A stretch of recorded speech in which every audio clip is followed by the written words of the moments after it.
teori yang pertama yaitu pengertian dari hypodermic needle theory, yang mana hypodermic needle theory ini adalah teori komunikasi linear yang menyatakan bahwa media memiliki pengaruh langsung dan kuat terhadap khalayak umum.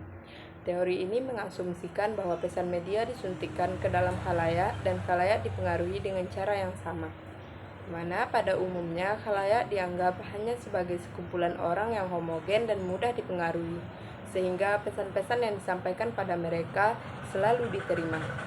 Fenomena tersebut melahirkan teori ilmu komunikasi yang juga dikenal dengan teori jarum suntik. Teori ini menganggap media massa memiliki kemampuan penuh dalam mempengaruhi seseorang.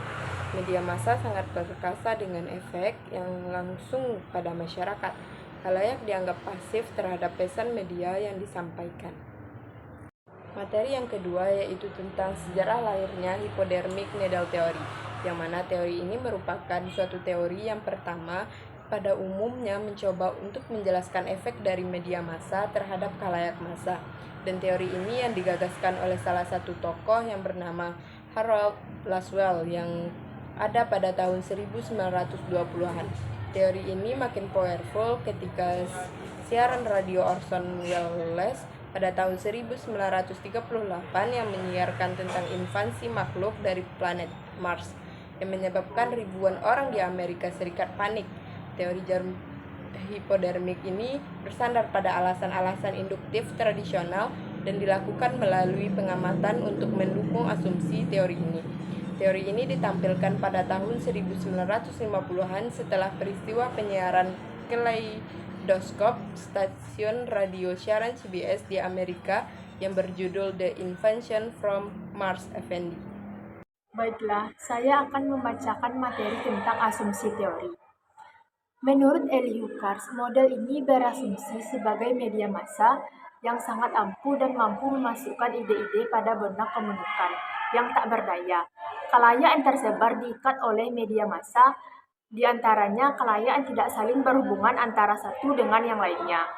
Teori peluru hipodermik ini mengasumsikan bahwa media massa memiliki kekuatan yang sangat berpengaruh dan dianggap pasif dan tidak tahu dengan apa-apa. Teori ini mengasumsikan seorang komunikan yang dapat menambahkan peluru komunikan yang begitu ajaib kepada khalayak yang tidak berdaya dan pasif. Selanjutnya ada substansi teori.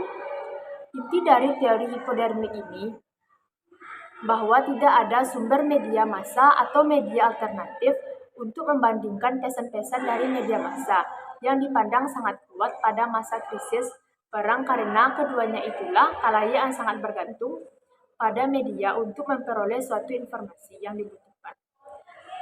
Dan teori ini disebutkan dan digunakan pada masa Perang Dunia Kedua oleh Jerman dan Amerika Serikat. Sekian, terima kasih. Contoh kasus dari hypodermic needle theory ini adalah penipuan modus tagihan listrik dan file format APK via WhatsApp yang akhir ini marak terjadi.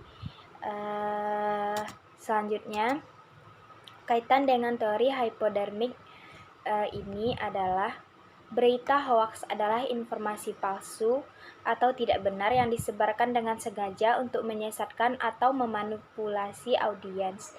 Kaitannya dengan needle teori ini adalah terletak pada asumsi bahwa berita palsu atau hoaks dapat dengan mudah diterima oleh masyarakat tanpa disaring atau dipertanyakan secara kritis.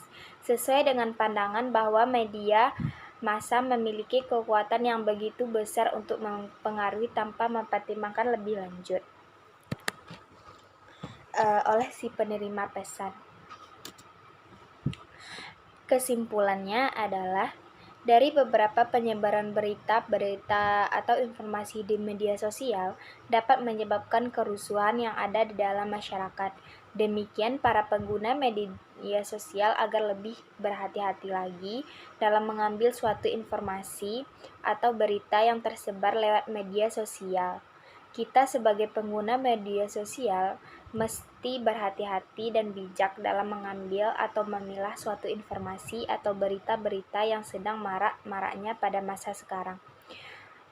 Dan pemerintah diharapkan lebih cepat merespons atau tidak merespons informasi yang tidak sepatutnya disebar dan dikonsumsi oleh masyarakat luas.